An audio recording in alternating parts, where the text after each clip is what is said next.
by Manly P. Hall, brought to you by Masonic Audiobook Library, Part 4, Atlantis and the Gods of Antiquity. Atlantis is the subject of a short but important article appearing in the annual report of the Board of Regents of the Smithsonian Institution for the year ending June 30, 1915. The author, Monsieur Pierre Termier, a member of the Academy of Sciences and Director of Service of the Geologic Chart of France, in 1912 delivered a lecture on the Atlantean hypothesis before the Institut Océanographique. It is the translated notes of this remarkable lecture that are published in the Smithsonian Report.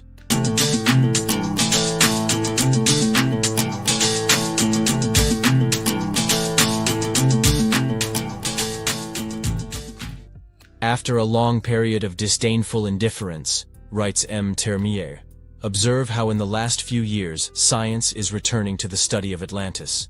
How many naturalists, geologists, zoologists, or botanists are asking one another today whether Plato has not transmitted to us, with slight amplification, a page from the actual history of mankind.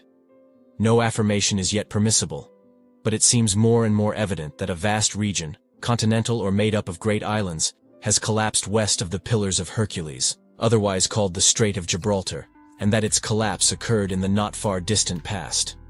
In any event, the question of Atlantis is placed anew before men of science, and since I do not believe that it can ever be solved without the aid of oceanography, I have thought it natural to discuss it here, win this temple of maritime science, and to call to such a problem, long scorned but now being revived, the attention of oceanographers, as well as the attention of those who, though immersed in the tumult of cities, lend an ear to the distant murmur of the sea. In his lecture, Monsieur Termier presents geologic, geographic, and zoologic data in substantiation of the Atlantis theory. Figuratively draining the entire bed of the Atlantic Ocean, he considers the inequalities of its basin, and cites locations on a line from the Azores to Iceland, where dredging has brought lava to the surface from a depth of 3,000 meters. The volcanic nature of the islands now existing in the Atlantic Ocean corroborates Plato's statement that the Atlantean continent was destroyed by volcanic cataclysms. Monsieur Termier also advances the conclusions of a young French zoologist, Monsieur Louis Germain, who admitted the existence of an Atlantic continent connected with the Iberian Peninsula and with Mauritania and prolonged toward the south so as to include some regions of desert climate. Monsieur Termier concludes his lecture with a graphic picture of the engulfment of that continent. The description of the Atlantean civilization given by Plato in the Critias may be summarized as follows. In the first ages the gods divided the earth among themselves, proportioning it according to their respective dignities. Each became the peculiar deity of his own allotment, and established therein temples to himself, ordained a priestcraft, and instituted a system of sacrifice. To Poseidon was given the sea and the island continent of Atlantis. In the midst of the island was a mountain which was the dwelling place of 3 earth-born primitive human beings, Evenor, his wife, Leucippe, and their only daughter, Cleito. The maiden was very beautiful, and after the sudden death of her parents she was wooed by Poseidon, who begat by her 5 pairs of male children.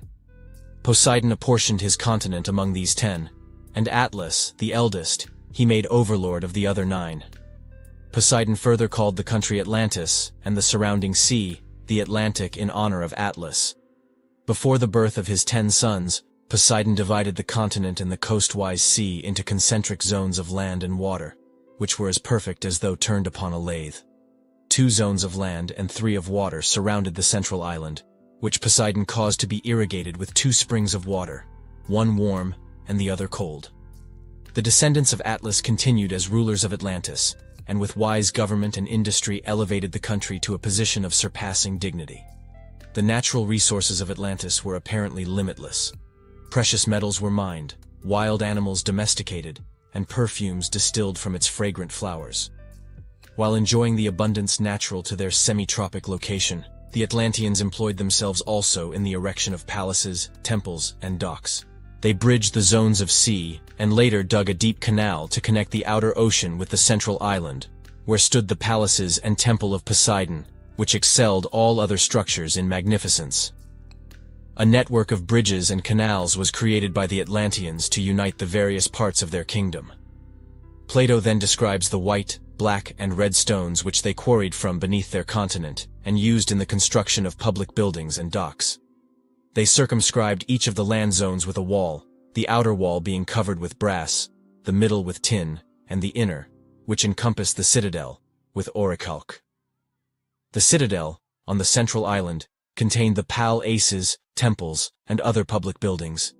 In its center, surrounded by a wall of gold, was a sanctuary dedicated to Cleto and Poseidon. Here the first 10 princes of the island were born, and here each year their descendants brought offerings. Poseidon's own temple, its exterior entirely covered with silver and its pinnacles with gold, also stood within the citadel. The interior of the temple was of ivory, gold, silver, and orichalk, even to the pillars and floor. The temple contained a colossal statue of Poseidon, standing in a chariot drawn by 6 winged horses, about him 100 Nereids riding on dolphins. Arranged outside the building were golden statues of the first 10 kings and their wives. In the groves and gardens were hot and cold springs. There were numerous temples to various deities, places of exercise for men and for beasts, public baths, and a great racecourse for horses. At various vantage points on the zones were fortifications, and to the great harbor came vessels from every maritime nation. The zones were so thickly populated that the sound of human voices was ever in the air. That part of Atlantis facing the sea was described as lofty and precipitous, but about the central city was a plain sheltered by mountains renowned for their size, number, and beauty. The plain yielded 2 crops each year, in the winter being watered by rains, and in the summer by immense irrigation canals, which were also used for transportation. The plain was divided into sections, and in time of war, each section supplied its quota of fighting men and chariots. The 10 governments differed from each other in details concerning military requirements. Each of the kings of Atlantis had complete control over his own kingdom, but their mutual relationships were governed by a code engraved by the first 10 kings on a column of orichalk standing in the temple of Poseidon. At alternate intervals of 5 and 6 years, a pilgrimage was made to this temple that equal honor might be conferred upon both the odd and the even numbers. Here, with appropriate sacrifice, each king renewed his by ascending successively through the fiery sphere of Hades, the spheres of water, earth, and air, and the heavens of the moon. The plane of Mercury is reached. Above Mercury are the planes of Venus, the Sun, Mars, Jupiter, and Saturn, the latter containing the symbols of the zodiacal constellations. Above the arch of the heavens, Saturn, is the dwelling place of the different powers controlling the universe. The Supreme Council of the Gods is composed of 12 deities, 6 male and 6 female, which correspond to the positive and negative signs of the zodiac. The 6 gods are Jupiter, Vulcan, Apollo, Mars, Neptune, and Mercury. The 6 goddesses are Juno, Ceres, Vesta, Minerva, Venus, and Diana. Jupiter rides his eagle as the symbol of his sovereignty over the world, and Juno is seated upon a peacock, the proper symbol of her haughtiness and glory. Oath of loyalty upon the sacred inscription. Here also the kings donned azure robes and sat in judgment. At daybreak they wrote their sentences upon a golden tablet, and deposited them with their robes as memorials. The chief laws of the Atlantean kings were that they should not take up arms against each other, and that they should come to the assistance of any of their number who was attacked. In matters of war and great moment, the final decision was in the hands of the direct descendants of the family of Atlas. No king had the power of life and death over his kinsmen without the assent of a majority of the 10. Plato concludes his description by declaring that it was this great empire which attacked the Hellenic states. This did not occur, however, until their power and glory had lured the Atlantean kings from the pathway of wisdom and virtue.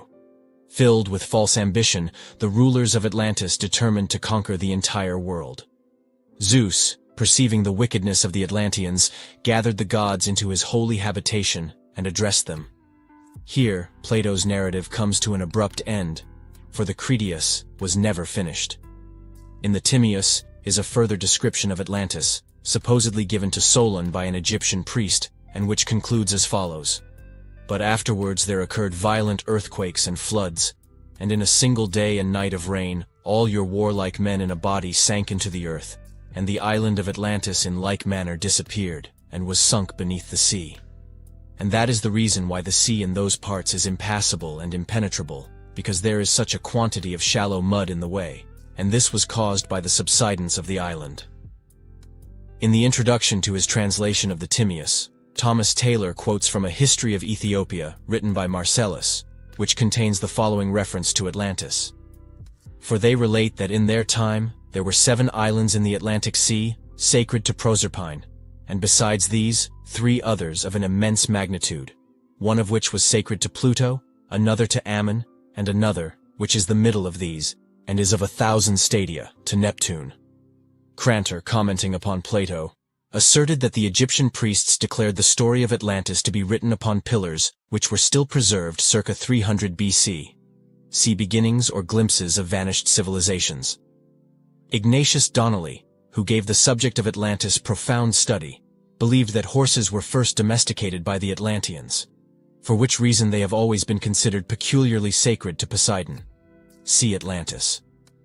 From a careful consideration of Plato's description of Atlantis, it is evident that the story should not be regarded as wholly historical, but rather as both allegorical and historical. Origen, Porphyry, Proclus, Iamblichus, and Syrianus realized that the story concealed a profound philosophical mystery, but they disagreed as to the actual interpretation. Plato's Atlantis symbolizes the threefold nature of both the universe and the human body. The 10 kings of Atlantis are the tetractes, or numbers, which are born as 5 pairs of opposites. Consult Theon of Smyrna for the Pythagorean doctrine of opposites. The numbers 1 to 10 rule every creature, and the numbers, in turn, are under the control of the monad, or 1, the eldest among them. With the trident scepter of Poseidon, these kings held sway over the inhabitants of the 7 small and 3 great islands comprising Atlantis. Philosophically, the 10 islands symbolize the triune powers of the superior deity, and the 7 regents who bow before his eternal throne. If Atlantis be considered as the archetypal sphere, then its immersion signifies the descent of rational, organized consciousness into the illusionary, impermanent realm of irrational, mortal ignorance. Both the sinking of Atlantis and the biblical story of the fall of man signify spiritual involution, a prerequisite to conscious evolution. Either the initiated Plato used the Atlantis allegory to achieve 2 widely different ends, or else the accounts preserved by the Egyptian priests were tampered with to perpetuate the secret doctrine. This does not mean to imply that Atlantis is purely mythological, but it overcomes the most serious obstacle to acceptance of the Atlantis theory, namely, the fantastic accounts of its origin, size, appearance, and date of destruction. 9600 BC. In the midst of the central island of Atlantis was a lofty mountain which cast a shadow 5,000 stadia in extent, and whose summit touched the sphere of ether. This is the axle mountain of the world, sacred among many races and symbolic of the human head, which rises out of the 4 elements of the body. This sacred mountain, upon whose summit stood the temple of the gods, gave rise to the stories of Olympus, Meru, and Asgard. The city of the Golden Gates, the capital of Atlantis, is the one now preserved among numerous religions as the City of the Gods, or the Holy City. Remember to subscribe to Masonic Audiobook Library, like and leave a comment so help promote the content to like-minded seekers. Here is the archetype of the New Jerusalem, with its streets paved with gold and its 12 gates shining with precious stones. The history of Atlantis, writes Ignatius Donnelly, is the key of the Greek mythology. There can be no question that these gods of Greece were human beings. The tendency to attach divine attributes to great earthly rulers is one deeply implanted in human nature. The same author sustains his views by noting that the deities of the Greek pantheon were nor looked upon as creators of the universe, but rather as regents set over it by its more ancient original fabricators. The Garden of Eden, from which humanity was driven by a flaming sword, is perhaps an allusion to the earthly paradise, supposedly located west of the Pillars of Hercules and destroyed by volcanic cataclysms. The deluge legend may be traced also to the Atlantean inundation, during which a world was destroyed by water. Was the religious, philosophic, and scientific knowledge possessed by the priestcrafts of antiquity secured from Atlantis, whose submergence obliterated every vestige of its part in the drama of world progress? Atlantean sun worship has been perpetuated in the ritualism and ceremonialism of both Christianity and pagandom. Both the cross and the serpent were Atlantean emblems of divine wisdom. The divine, Atlantean, progenitors of the Mayas and Quiches of Central America, coexisted within the green and azure radiance of Guchumats, the plumed serpent. Ladies and gentlemen, welcome back to the Masonic Audiobook Library. We are thrilled to have you join us once again, as we continue our captivating journey through the esoteric knowledge contained within the secret teachings of all ages. Today, we delve into the intriguing part 2 of this enlightening series. If you're just joining us or need a refresher, we highly recommend visiting our playlist to start from the beginning of this fascinating lecture. Get ready to unlock the secrets that lie within as we embark on this transformative exploration together. Enjoy. The 6 skyborn sages came into manifestation as centers of light bound together or synthesized by the 7th and chief of their order, the feathered snake. See the Popol Vuh. The title of winged or plumed snake was applied to Quetzalcoatl, or Kukulkan, the Central American initiate. The center of the Atlantean wisdom religion was presumably a great pyramidal temple standing on the brow of a plateau rising in the midst of the city of the Golden Gates. From here the initiate priests of the sacred feather went forth, carrying the keys of universal wisdom to the uttermost parts of the earth. The mythologies of many nations contain accounts of gods who came out of the sea.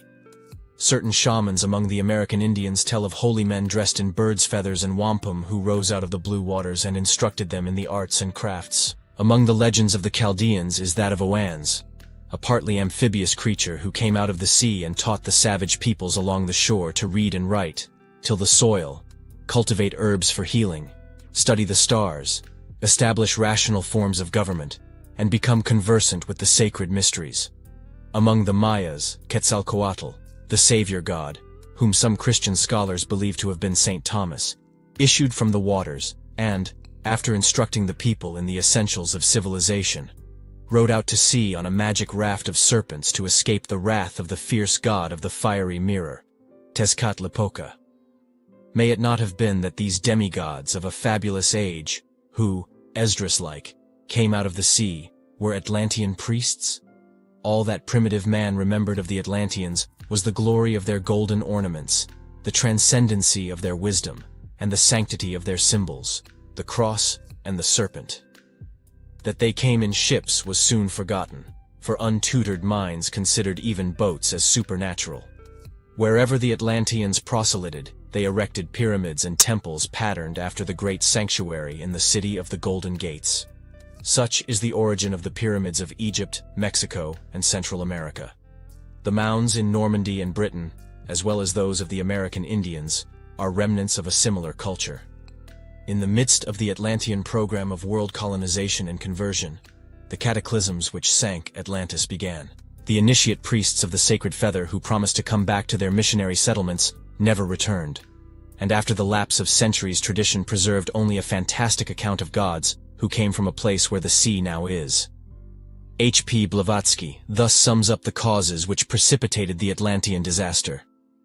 Under the evil insinuations of their demon, Thevatat, the Atlantis race became a nation of wicked magicians. In consequence of this, war was declared, the story of which would be too long to narrate. Its substance may be found in the disfigured allegories of the race of Cain, the giants, and that of Noah and his righteous family. The conflict came to an end by the submersion of the Atlantis, which finds its imitation in the stories of the Babylonian and Mosaic flood. The giants and magicians, and all flesh died, and every man. All except Xisuthros and Noah, who are substantially identical with the great father of the Thlinkithians in the Popol Vuh, or the sacred book of the Guatemalans, which also tells of his escaping in a large boat, like the Hindu Noah, Vaiswasvata. See Isis Unveiled.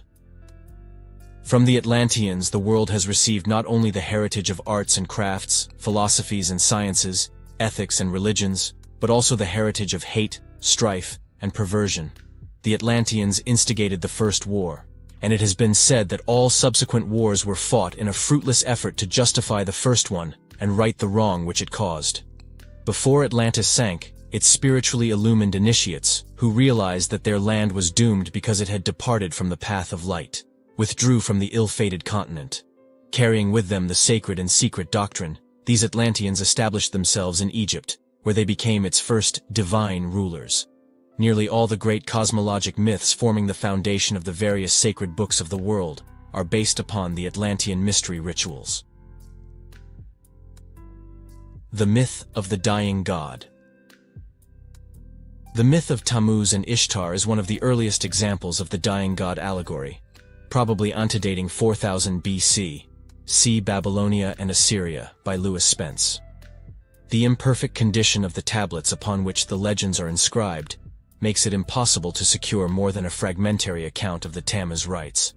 Being the esoteric god of the sun, Tammuz did not occupy a position among the first deities venerated by the Babylonians, who for lack of deeper knowledge looked upon him as a god of agriculture or a vegetation spirit.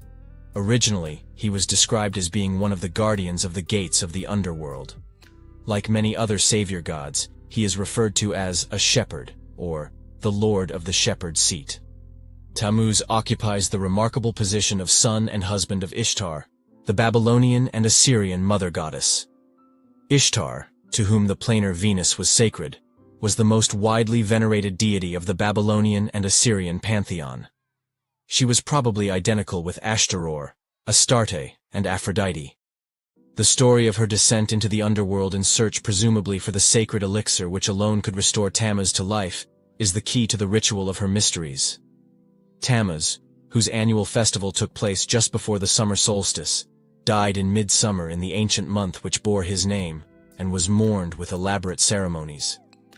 The manner of his death is unknown, but some of the accusations made against Ishtar by Izdubar, Nimrod, would indicate that she, indirectly at least, had contributed to his demise. The resurrection of Tammuz was the occasion of great rejoicing, at which time he was hailed as a redeemer of his people. With outspread wings, Ishtar, the daughter of Sin, the moon, sweeps downward to the gates of death. The house of darkness, the dwelling of the god Irkala, is described as the place of no return. It is without light. The nourishment of those who dwell therein is dust, and their food is mud. Over the bolts on the door of the house of Irkala is scattered dust, and the keepers of the house are covered with feathers like birds. Ishtar demands that the keepers open the gates, declaring that if they do not, she will shatter the doorposts and strike the hinges and raise up dead devourers of the living. The guardians of the gates beg her to be patient while they go to the Queen of Hades, from whom they secure permission to admit Ishtar, but only in the same manner as all others came to this dreary house. Ishtar thereupon descends through the 7 gates which lead downward into the depths of the underworld. At the first gate the great crown is removed from her head, at the second gate the earrings from her ears, at the third gate the necklace from her neck, at the fourth gate the ornaments from her breast, at the fifth gate the girdle from her waist, at the sixth gate the bracelets from her hands and feet, and at the 7th gate the covering cloak of her body. Ishtar remonstrates as each successive article of apparel is taken from her, but the guardian tells her that this is the experience of all who enter the somber domain of death. Enraged upon beholding Ishtar, the mistress of Hades inflicts upon her all manner of disease and imprisons her in the underworld. As Ishtar represents the spirit of fertility, her loss prevents the ripening of the crops and the maturing of all life upon the earth. In this respect, the story parallels the legend of Persephone. The gods, realizing that the loss of Ishtar is disorganizing all nature, send a messenger to the underworld and demand her release. The mistress of Hades is forced to comply, and the water of life is poured over Ishtar. Thus cured of the infirmities inflicted on her, she retraces her way upward through the 7 gates, at each of which she is reinvested with the article of apparel which the guardians had removed. See the Chaldean account of Genesis. No record exists that Ishtar secured the water of life which would have wrought the resurrection of Tammuz. The myth of Ishtar symbolizes the descent of the human spirit through the 7 worlds, or spheres of the sacred planets, until finally, deprived of its spiritual adornments, it incarnates in the physical body, Hades, where the mistress of that body heaps every form of sorrow and misery upon the imprisoned consciousness. The waters of life, the secret doctrine, cure the diseases of ignorance, and the spirit, ascending again to its divine source, regains its God-given adornments as it passes upward through the rings of the planets. Another mystery ritual among the Babylonians and Assyrians was that of Merodach and the dragon. Merodach, the creator of the inferior universe, slays a horrible monster, and out of her body forms the universe. Here is the probable source of the so-called Christian allegory of Saint George and the dragon. The mysteries of Adonis, or Adoni, were celebrated annually in many parts of Egypt, Phoenicia, and Byblos. The name Adonis, or Adoni, means Lord, and was a designation applied to the sun, and later borrowed by the Jews as the exoteric name of their god. Smyrna, mother of Adonis, was turned into a tree by the gods, and after a time, the bark burst open, and the infant savior issued forth. According to one account, he was liberated by a wild boar, which split the wood of the maternal tree with its tusks. Adonis was born at midnight of the 24th of December, and through his unhappy death, a mystery rite was established that wrought the salvation of his people. In the Jewish month of Tammuz, another name for this deity, he was gored to death by a wild boar sent by the god Mars. The Adoniasmos was the ceremony of lamenting the premature death of the murdered god. In Ezekiel 14, it is written that women were weeping for Tammuz, Adonis, at the north gate of the Lord's house in Jerusalem. Sir James George Fraser cites Jerome thus.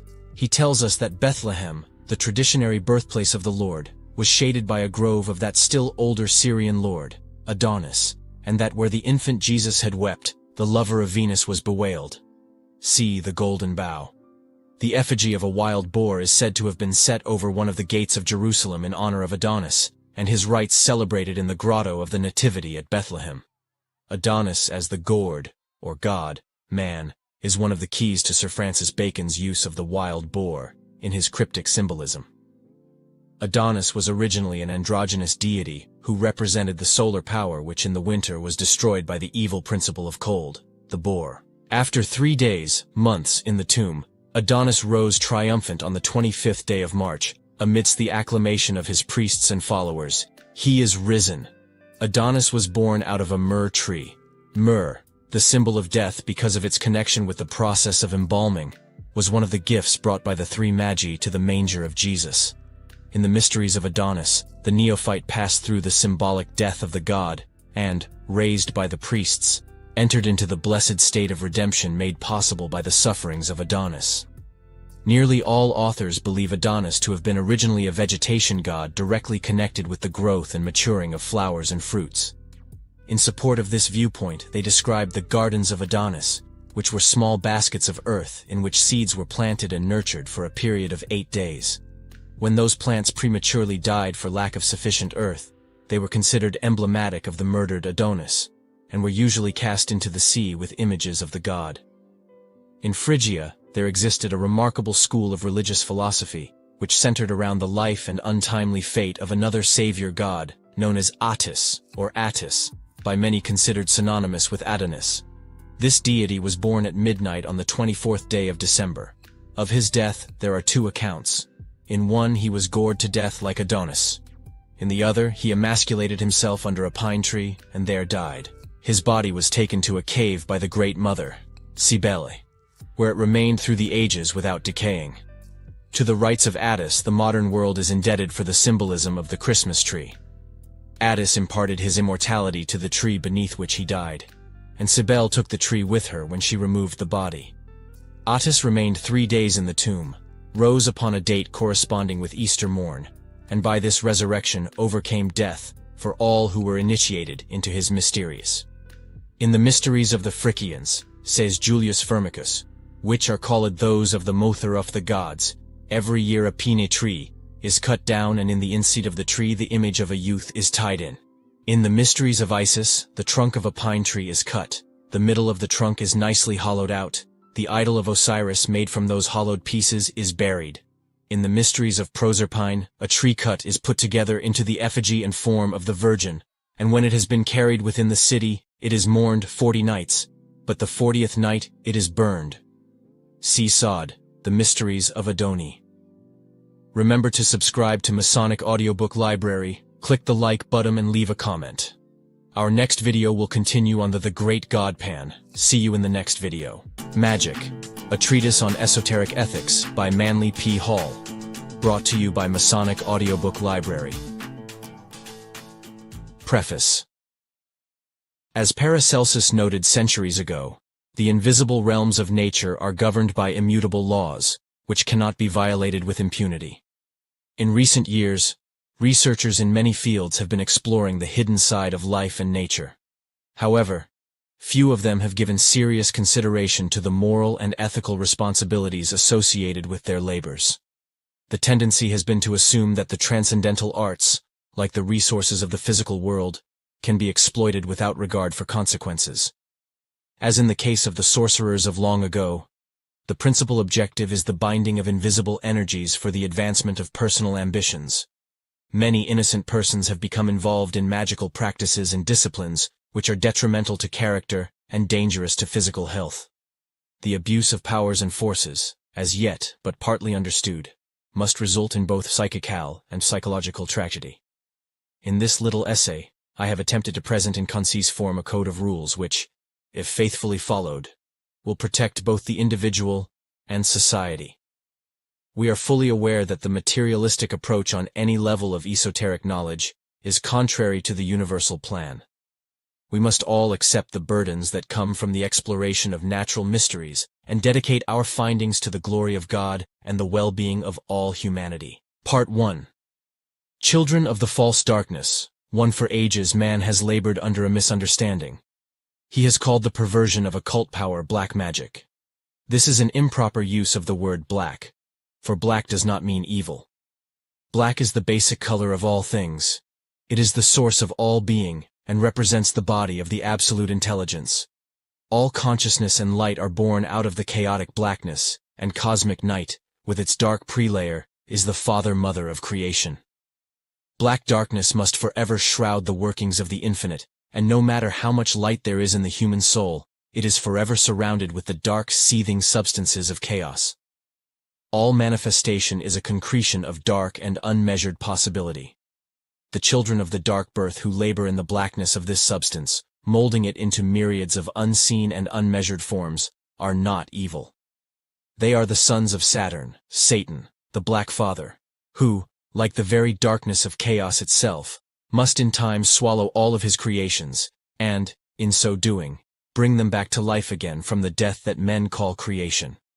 We are all born out of this dark abyss, and have no right to call it evil. It is the parent of gods and men, forever wrapped in the unexplorable robes of its own mystery. Out of this blackness, nature's unfathomed treasure house, man must exhume the stone of his own soul in the same way that the miner removes the diamond from its sheath of black carbon. The dark lords of Saturn are the builders of the first dawn, the morning of blackness, and from the friction of their strivings were born the first flaming sparks of dawning consciousness. They were the mind-born and other Brahmins of our chain of globes, being delivered from the brain and mouth of Brahma. Their throne is made up of solid substance and the chemicals of solid matter. They are the satanic outpourings, the spirits of cold darkness. In the diagram that follows are shown the four births which have come out of the body of Brahm Bium, the unknown blackness, the X of being. There is a false darkness and a true darkness. The true darkness is the womb of light. The false darkness, the perversion of the light that pours out of the true darkness. Natural darkness is the basic principle of things, while the false darkness is the result of debasing the power of the angels of Satan. The devil, the archetype of misuse, is not a son of Saturn, but a son of man, and the false darkness of earth. Man is the incarnation of the germ of mental intelligence, and black magic is possible only to intelligent beings. Absolute spirit, minus all the sheets of vehicles, unformed and uncompounded, is true darkness, the dimensionless basis of all that is, has been, or ever shall be, and the ultimate veil behind which all creation must retire. Absolute crystallization is the false darkness and is the colorless vibration at the lower end of the spectrum, opposing the colorless vibration at the upper end of the spectrum.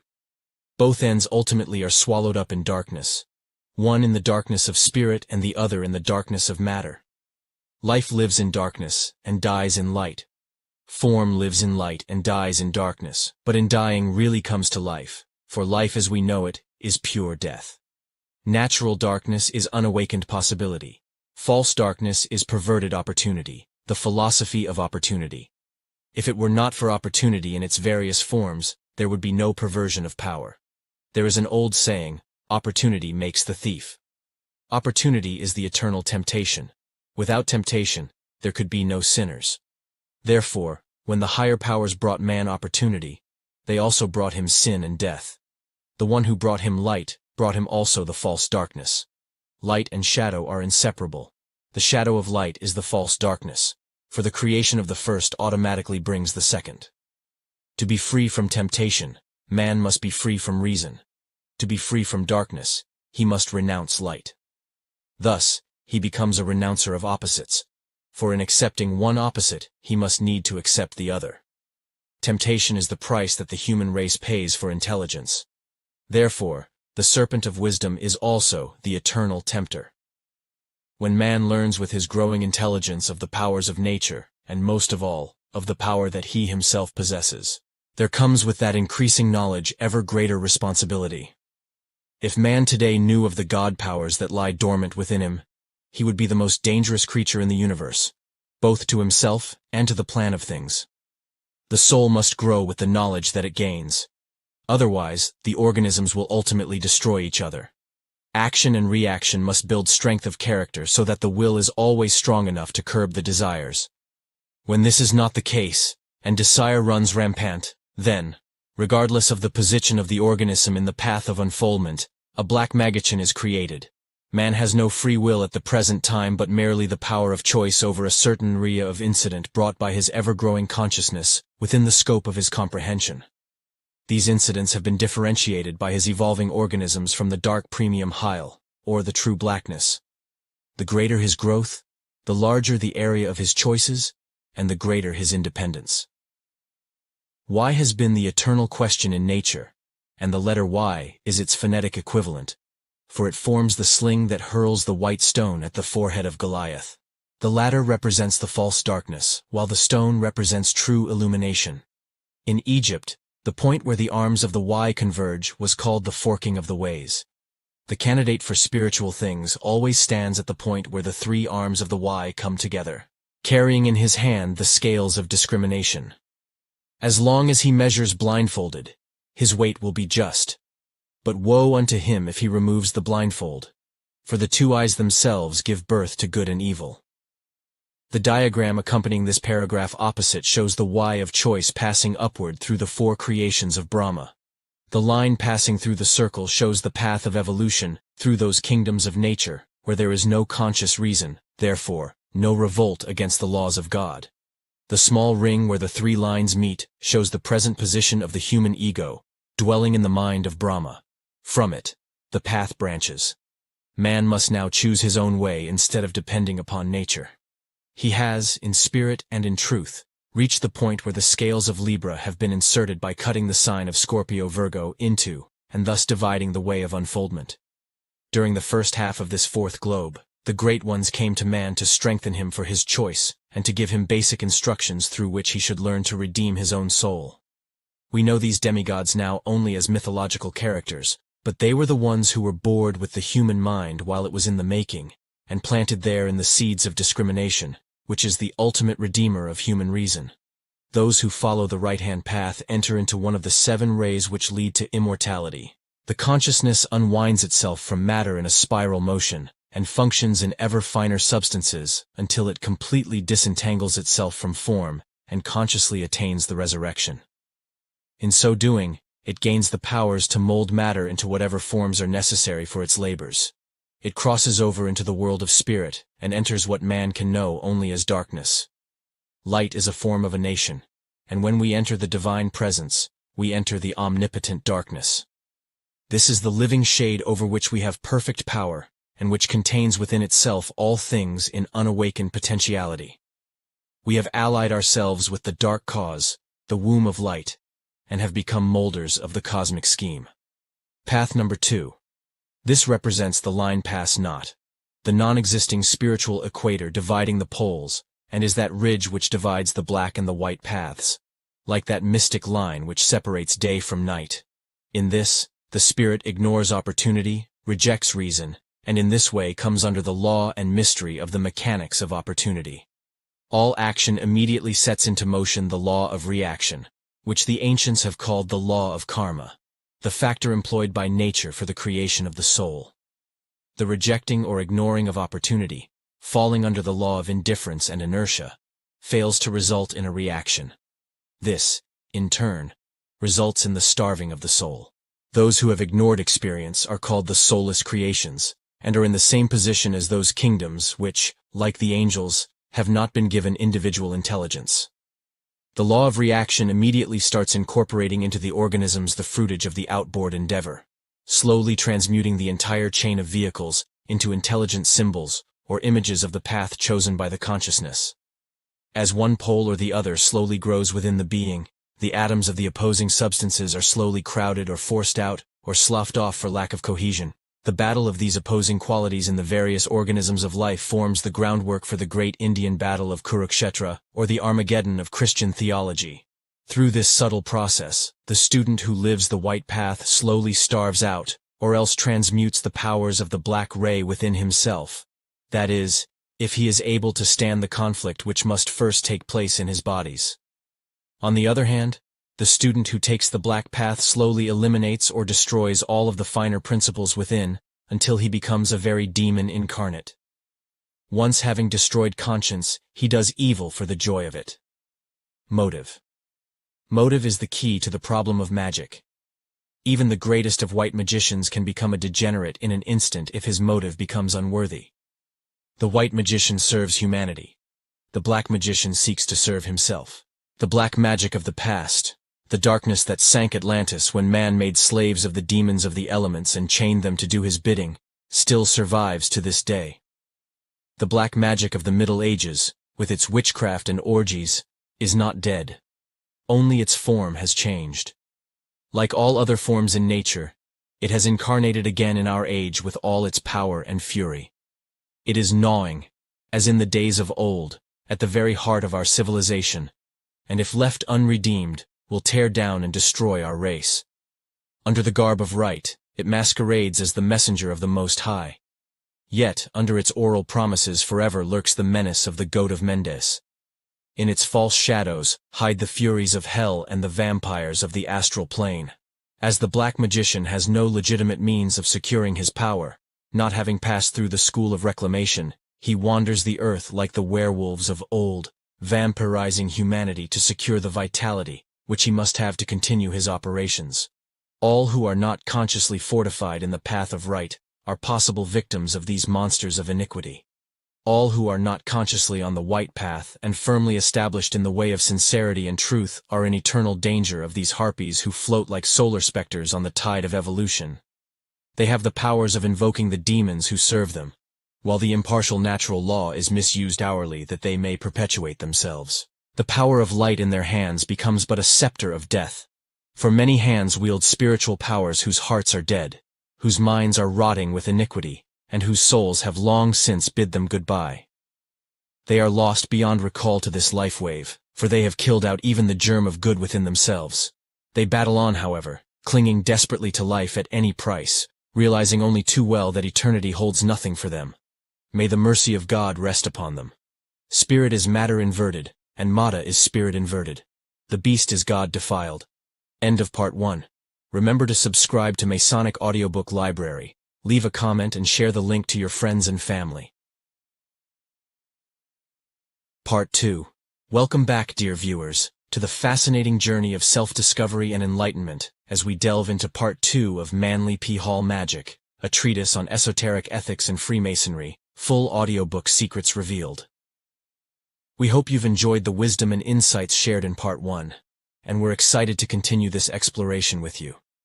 In Part 2, we'll continue to unravel the profound teachings of Manly P. Hall, a true master of esoteric knowledge and Freemasonry. As we move forward, be prepared to gain deeper insights into the realms of magic, ethics, and the ancient mysteries that have shaped our world. But before we dive in, we'd like to invite you to be an active part of this enlightening community. Here's how you can help us spread these teachings. If you find the content intriguing and informative, show your appreciation by hitting the like button. Your support motivates us to bring you more valuable content. Comment. Share your thoughts, questions, or your favorite takeaways in the comments section below. Engage in meaningful discussions with fellow viewers, and let's learn and grow together. Share. Help us reach a wider audience by sharing this video with your friends, family, and on your social media platforms. The more people exposed to these teachings, the better we can contribute to positive change. Subscribe. Don't forget to hit that subscribe button and ring the notification bell to stay updated with our latest content. Join our community of seekers on this incredible journey of knowledge. Your active participation makes a significant difference, and together, we can continue to unlock the secrets of our existence. Thank you for being a part of this incredible journey. And let's embark on Part 2 of Manly P. Hall Magic, a treatise on esoteric ethics and Freemasonry, full audiobook secrets revealed. Part 2. The Source of Power, in Magic. All occultists realize that there is but one source of vitality in the universe, and that is the emanation ring of the universal logos. This power is not split up until it reaches the lower worlds, where it grades itself according to vibratory rate. Magicians, both black and white, draw their power from the same great stream which pours eternally from the center of the causal being, and spreads along the lines of the radius to the circumference. The difference between black and white magic lies not in the force used, which is always divine power, but in the manner in which it is secured and employed. The source of the black magician's power is said to be the devil, to whom the infernal conjurer must sell his soul in exchange for the cooperation of this evil spirit in the attaining of his nefarious ends. In order to clarify this problem, let us analyze the composition of the devil, who is in reality the most abused creature in the universe. For man, through his perversion of divine energy, forever transmutes his own deity into a demon, the personality of evil. For many ages, theologians have insisted upon personalizing natural principles. All the great forces of being are dressed up like puppets in a Punch and Judy show, and have the pronouns him or her applied to them. This is one of the main reasons for the inability of theologians to read the Bible correctly or intelligently. They are unable to see the abstract power under the concrete symbol. For ages, religion has made the devil a human being, and incidentally, human beings devils. This is incorrect both in principle and application. The devil is a natural principle, the product of natural means, and the ultimate of natural perversion. The devil is a compound, complex creature, dividing itself up into all the sins of the calendar. Studied as a group entity, the devil is the spirit of perversion or negation, the created principle of misuse. Evil is not a false thing. Evil is not a false thing. There are no false things in the creation of a true God. Evil is an abuse or misuse of power. It is the crossing of currents, or an interference with the plan. We may say, as one definition of evil, that it is the right thing in the wrong place. The worst evil in nature can be transmuted into good by the simple process of adjustment. The average intelligence of the consciously functioning man is sufficient to make a god out of any demon by the simple process of inversion. Likewise, he is capable of making a demon or evil thing out of any good thing or god by placing it in improper relationship to other things. The word devil is used to cover the two excesses of polarity in nature, for when uncured, either will destroy the organism that man is seeking to construct. The two great demons of creation are Satan, Saturn, and Lucifer, Mars. According to the Greeks, Venus. Satan and Lucifer. Satan is the spirit of caution and prudence, and when perverted, negation. At his door are laid the sins of omission. Few realize that man is responsible for the things he has not done. That is part of the law. It is just as wrong not to do the right things as it is to do the wrong thing. Satan inhibits, he draws back, he holds aloof. He is key to crystallization, and his unhampered reign would result in cosmic inertia, for he destroys action. He is symbolized as the reaping skeleton, for he governs the bones of man and the planets, which are the bones of the macrocosmic man. He is the cold demon of ice that freezes the spirit in the blood, and is given dominion over the tomb of unrealized hopes. He is the spirit that finally calls unto himself all things which have poured out through his mystic rings. Lucifer, on the other hand, is the spirit of excess, the flaming sun of rashness, and the ruler of sensual gratification, over which he wields dominion with a scepter of serpents. Those who fall victims to his power do deeds of violence not because he wills it so, but because they have this spirit of energy and pervert him themselves. Lucifer is the light bringer. He is transmuted by man into the fiery demon of war and hate. His power is used by man as the inspiration of lust and passion, while he would have it used only for the attainment of ideality. Uncurbed, those who fall under the sway of his influence dash madly to their own destruction. He always is opposed to Satan, seeking to snatch the soul of man from the cold embrace of Saturn. He is the heat that incubates the soul, but man uses him as a flame to burn up reason. All the powers in nature naturally serve good, but as they are the servants of those capable of wielding authority, man makes out of them barbarous spirits who damn his own world. Between these two thieves of excess, Satan, utter coldness, and Lucifer, blazing heat, hangs the spirit of man crucified, like the Christ of the sublime allegory, seared by the burning fire of one, chilled to freezing by the negation of the other. Here is the great truth. Suppose either of these forces, which man has made into demons, were to withdraw. What would happen to the plan of being? If Satan were to go out of the scheme, man would be burned up by the fiery passions of Mars and the angels of Lucifer, without the chill caution and curbing of Saturn. His soul would speedily be lost in utter debauchery and licentiousness. If, on the other hand, Lucifer should withdraw, man would soon be a stone again, incapable of incentive, of motion or emotion, unchained like the sufferers of Dante's Inferno by the icy fingers of death. Thus it is that the eternal battle of these great principles, like night and day, tempers the blasts and blends them for the good of man, that he may ultimately reach the goal to which he aspires. Such is the mystery of night and day. If the sun were to shine all the while, man would be burned up with its rays, and so vitalized that he would speedily turn into ether, while if night forever enshrouded him, he would gradually return to crystal. Satan and Lucifer are not evil. Satan and Lucifer are not evil, but are two of the greatest powers in all creation. Without them, the universe could not come into being, for Mars with the Lucifer angels is the dynamo of our solar system, and without them, the planets could not keep up their endless march. On the other hand, Satan builds the earth and worlds by his crystallization, without which we would have no solid substances to form bodies. It is not force or power, but the perversion of force which constitutes evil. The magician says, "Demon is Deus inversus." We may say the demon is power perverted. Therefore man, the perverter of power, is the creator of demons because he is the lowest creature capable of exercising authority from within his own being. The lower kingdoms are forced to react upon group impression and obey unquestioningly. In Paradise Lost, Milton tells how sin and death were launched into the world as the result of the disobedience of man.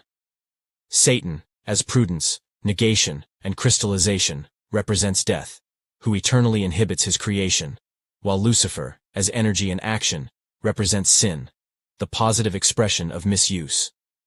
They go about ministering to the needs of creation as constructive and helpful powers until the black magician, with the innate perversion of his own soul, bends them from their appointed way and launches them upon man as spirits of hell. The ancients called the forces of nature the one-eyed gods, because they were no respecters of persons, but fulfilled their appointed paths, whether it be to kill or resurrect the individualizing consciousness of the 7 rings of sparks cast from the universal purlayer. This must become the one molder of these forces, and the karmic responsibility for this molding and the expressions of these forces rest not upon the forces but upon human and superhuman intelligences. The Black Magician. The Black Magician is one who learns to manipulate these forces for selfish and destructive purposes, for his own aggrandizement or the fulfillment of desire, while the White Magician prays that he may learn to manipulate them as God would have them manipulated for the salvation of the divine creation. The personality of evil. For many ages, theologians have insisted upon personalizing natural principles. All the great forces of being are dressed up like puppets in a Punch and Judy show and have the pronouns him or her applied to them. This is one of the main reasons for the inability of theologians to read the Bible correctly or intelligently.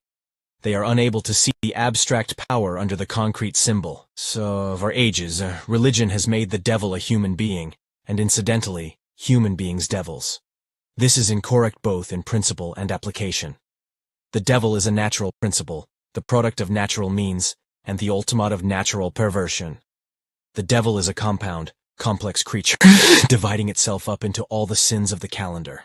Studied as a group entity, the devil is the spirit of perversion or negation, the created principle of misuse. Evil is not a false thing. Evil is not a false thing. There are no false things in the creation of a true God.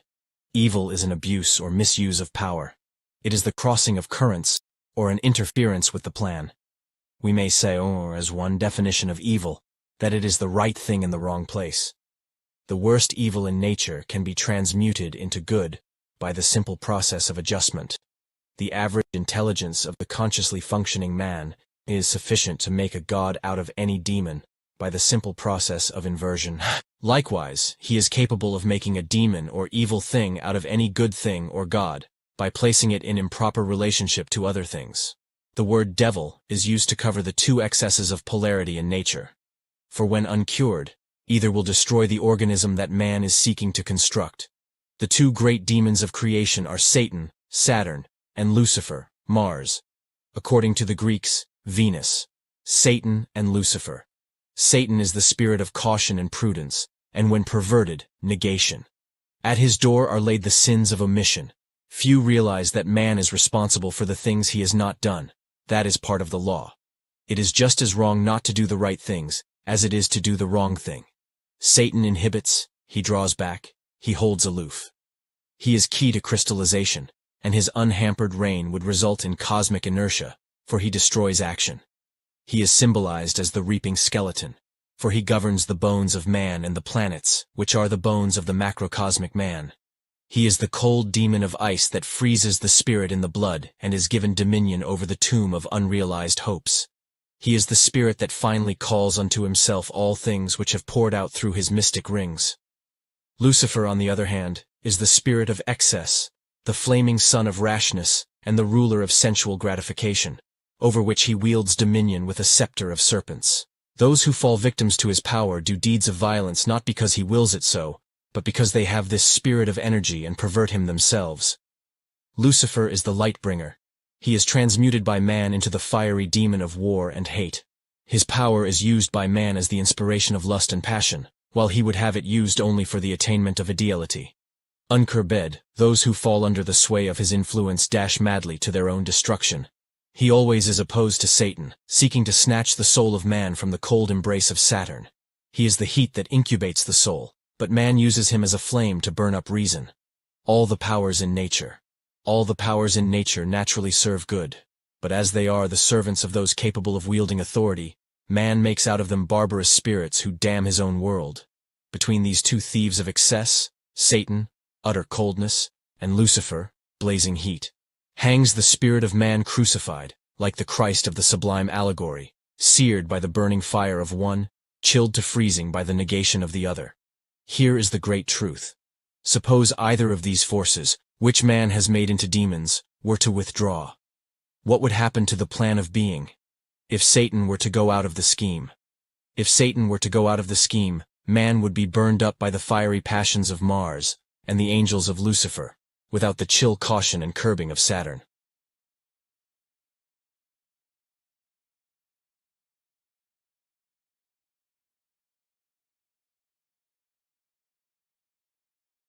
His soul would speedily be lost in utter debauchery and licentiousness. If, on the other hand, Lucifer should withdraw, man would soon be a stone again, incapable of incentive, of motion or emotion, unchained like the sufferers of Dante's Inferno by the icy fingers of death. Thus it is that the eternal battle of these great principles, like night and day, tempers the blasts and blends them for the good of man, that he may ultimately reach the goal to which he aspires. Such is the mystery of night and day. If the sun were to shine all the while, man would be burned up with its rays, and so vitalized that he would speedily turn into ether, while if night forever enshrouded him, he would gradually return to crystal. Satan and Lucifer are not evil. But are two of the greatest powers in all creation. Without them, the universe could not come into being, for Mars with the Lucifer angels is the dynamo of our solar system, and without them, the planets could not keep up their endless march. On the other hand, Satan builds the earth and worlds by his crystallization, without which we would have no solid substances to form bodies. It is not force or power, but the perversion of force which constitutes evil. The magician says, "Demon is Deus inversus." We may say the demon is power perverted. Therefore, man, the perverter of power, is the creator of demons because he is the lowest creature capable of exercising authority from within his own being. The lower kingdoms are forced to react upon group impression and obey unquestioningly. In Paradise Lost. In Paradise Lost, Milton tells how sin and death were launched into the world as the result of the disobedience of man. Satan, as prudence, negation, and crystallization, represents death, who eternally inhibits his creation, while Lucifer, as energy and action, represents sin, the positive expression of misuse. They go about ministering to the needs of creation, as constructive and helpful powers until the black magician, with the innate perversion of his own soul, bends them from their appointed way, and launches them upon man as spirits of hell. The ancients called the forces of nature, the one-eyed gods, because they were no respecters of persons, but fulfilled their appointed paths, whether it be to kill or resurrect the individualizing consciousness of the 7 rings of sparks cast from the universal purveyor.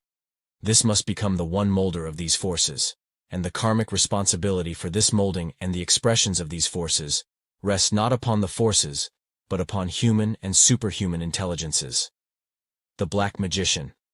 The Black Magician is one who learns to manipulate these forces for selfish and destructive purposes, for his own aggrandizement or the fulfillment of desire, while the White Magician prays that he may learn to manipulate them as God would have them manipulated for the salvation of the divine creation. The powers are in the hands of those capable of invoking them. It makes no difference whether for good or ill. For this reason, the schools of white magic conceal these powers from man until, through growth, purification, and unfoldment, he gains the proper incentive for using them. The power of black magic. We must disabuse our minds of the idea that the black magician cannot injure us because we are in the right, or that he is weak because he is evil. This is a foolish concept taught to prevent man from strengthening himself and his propaganda of the black path itself. It is just as foolish as to say that if a prize fighter were boxing a baby, the baby would win the fight because he had no ulterior motive or because his soul is undefiled. Thousands of people have not enough ambition to develop the necessary strength. In fact, they do not even know that their soul is worth saving. They are living honestly. They are good Christian people, but so purely negative that they are positively advertising the fact that they are easy marks for anyone desiring to avail himself of the opportunity. They are not black themselves, but they are the type that helps to make possible the perpetuation of black magic. That right will ultimately triumph is undeniable, and that the black magician will fall victim to his own excess is a literal truth. But many must bow their heads to the tyrant while he passes, and only those who are strong are in safety. Individuals who have mastered nature's forces to such a degree that they can stop the heartbeat of a person on the other side of the earth with a mental ray, or burn a 2-inch hole through a 1.5 foot of ebony with astral fire, are dangerous wherever met. The average so-called good person has absolutely no chance of withstanding the blows of black magic. Only fools underestimate this danger. Wise men protect themselves against it, for an ounce of prevention is worth a pound of cure. The White Ray. The White Ray places the shield of David between them and the dark forces, and in this way, they protect themselves. We have reached a period in the history of the world when ignorance is criminal and deserves the heaviest penalty. Ignorance is not black magic, but it is the greatest ally that the black magician has in the world today. People who do not know any better are constantly doing someone else's dirty work. That is the fruitage of their indolence.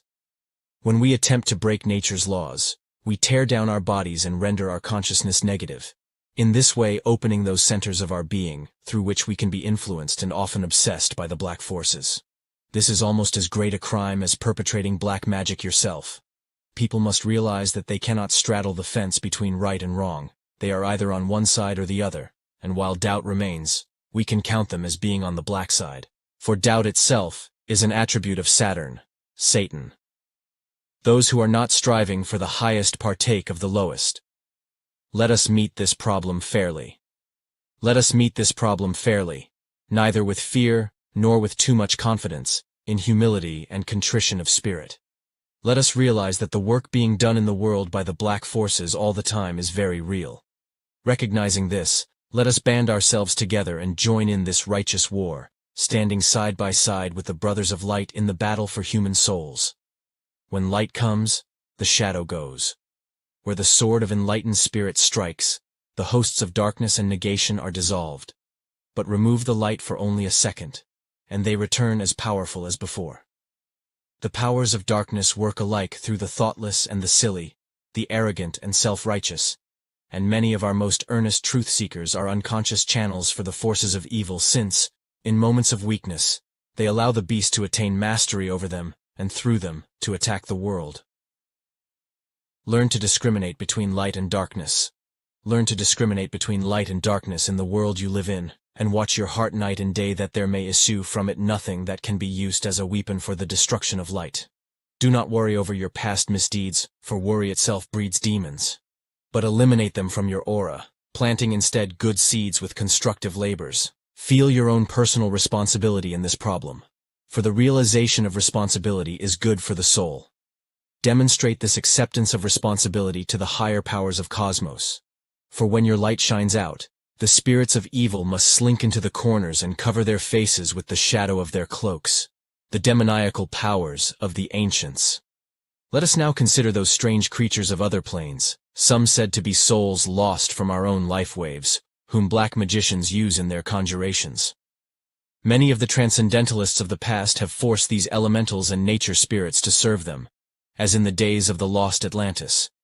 But the true black magician does not work through the ethers, which are the home of the etheric elementals. He works through the entities who dwell in the astral light or the animal magnetism of the lower astral plane. The true black magician can become, and usually is, clairvoyant, but he can never go any higher than the astral world. To this plane, he is tied by his passions, hates, incantations, and the animal nature which is the basis of black magic.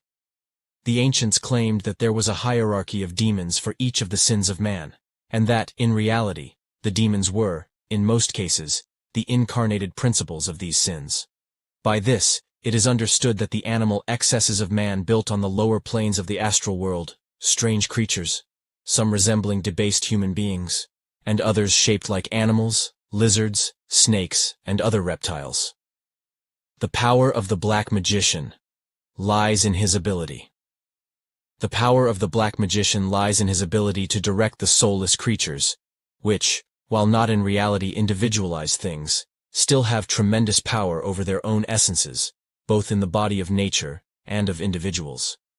We seldom realize that our passions and hate create these demonical beings in the superphysical world, but this is one of the secrets of black magic.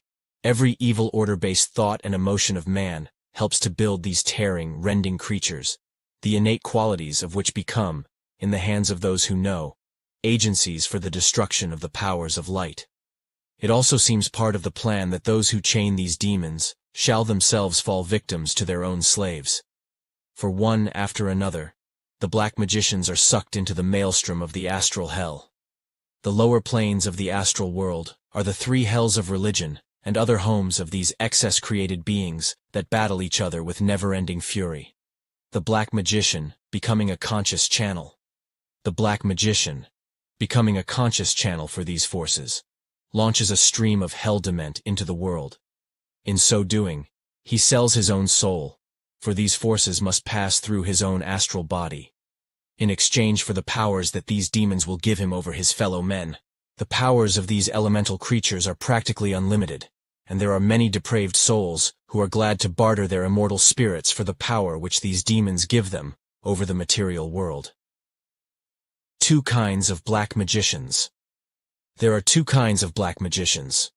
Those who use the demons of the astral plane for their villainy, which they invoke through necromancy and invocation, and those who create their own demons and launch them against the world.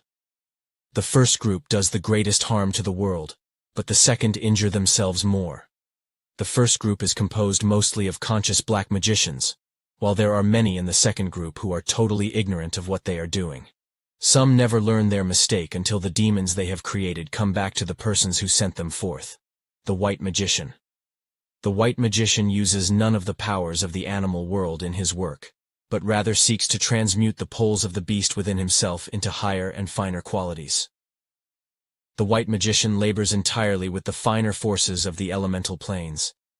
He is a builder, not a destroyer, and seeks to liberate rather than to dominate his fellow creatures. The White Magician has dedicated his soul to the immortal light, while the Black Magician has sold his for mortal glory. The grimoires of the Middle Ages are filled with chants and charms for the invoking of spirits. History is filled with stories of black magicians, but the true student of occult science must have nothing to do with these things other than to protect himself against them. Spiritual research. Do not experiment in spiritual things. Experimentation is usually fatal, and unnumbered students have gone to untimely graves and lunatic asylums or have become obsessed while they were trying something. Keep away from the phenomenalism. There is nothing in it for the true student. He is not seeking to gain salvation through his eyes, but through his soul. Phenomenalism never appeals to the higher side of the nature but, at most, satisfies only inquisitiveness. As of old, so today, the cry is seldom save souls, but is usually, show us miracles. Have you ever felt that a person you have met is evil? Have you ever felt that a person you have met is evil? Have you ever felt a strange repugnance for a certain person? These are the elementals and thought forms which permeate the aura of the person in question. These elementals are drawn by the law of attraction. If you have similar qualities within your own soul, these creatures will leave others and flock to you, to live like leeches off the best that is in you. Often when people leave a mediumistic seance, they carry away with them dozens of these demon forms that entered their organisms when they made their willpower negative, and thus opened the door. Others carry from the place many of these elementals, who, unable to penetrate the aura of a positive person, still flutter around it, awaiting the opportunity. The first time they lose their temper, or do a destructive act, the door is opened, and the elemental enters. If any of these demoniacal creatures were to confront a person on the physical plane, it would scare him to death. But because the unfortunate person does not see them, he does not worry. It would be wise if people did consider them, however, as they will find out if they do not fortify themselves by taking the white path. Man is a tiny germ floating on a sea of crisscrossing impulses, and if he allows his own protecting aura to be broken down, these forces will rush in from every direction, and so confuse and waterlog him that he will lose all chance for higher understanding.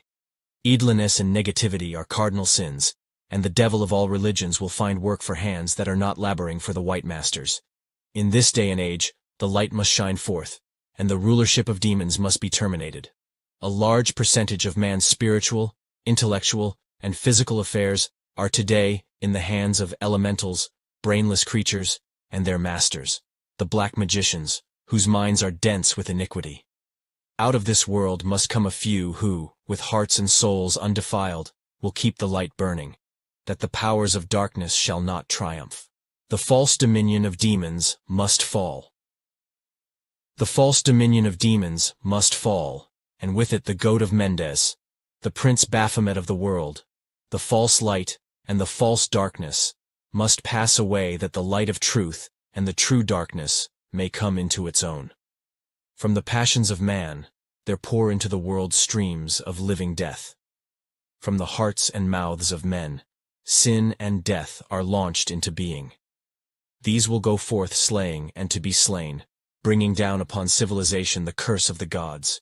Black magic will sink our continent as it has those that have gone before it, for it launches upon us the furies of the elements and the holocaust of the earth.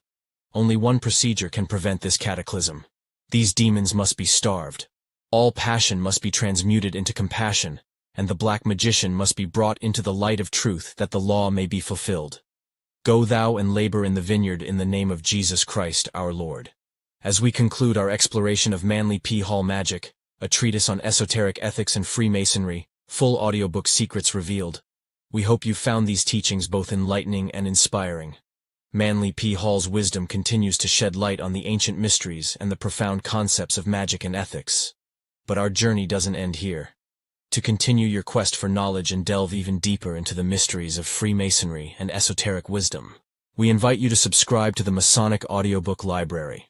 By subscribing, you'll gain access to a treasure trove of audiobooks, lectures, and resources that will further expand your understanding of these timeless teachings. And the exciting news is that Part 3 of our audiobook series will soon be available in the playlist. By subscribing, you'll be among the first to access this next chapter in our exploration of esoteric ethics and Freemasonry. So, don't miss out on this incredible opportunity to continue your journey of self-discovery and enlightenment. Click that subscribe button now, and stay tuned for Part 3. Thank you for being a part of our community, and we look forward to continuing this remarkable journey with you. Masonic Audiobook Library. Masonic.